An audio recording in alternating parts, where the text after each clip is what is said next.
ফুলকপি হলো এমন একটি সবজি যার পাতা, ডাঁটা, ফুল সব কিছুই খাওয়া যায়। আমরা আজকে রান্না করব ফুলকপির পাতা।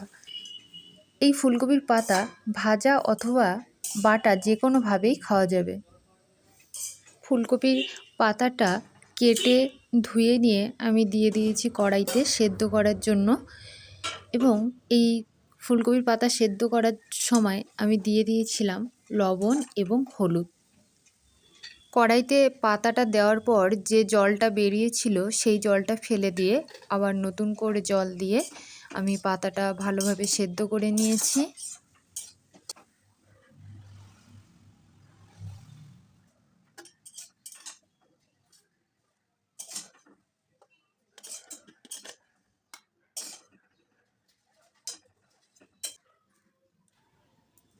এরপর কড়াইতে দিয়ে দিয়েছি পরিমাণ মতো সর্ষের তেল, তার মধ্যে দিয়ে দিয়েছি গোটা রসুন আর দুটো কাঁচা লঙ্কা। এগুলো একটু ভেজে নিয়ে দিয়ে দিয়েছি কাঁচা পেঁয়াজ।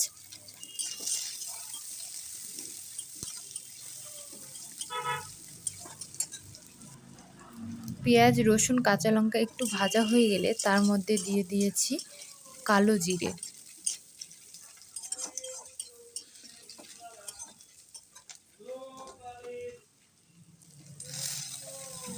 এই সমস্ত কিছু ভালোভাবে ভাজা হয়ে গেলে এর মধ্যে দিয়ে দেব সেদ্ধ করে রাখা ফুলকপির পাতাগুলো, দিয়ে ভালোভাবে ভেজে নিতে হবে।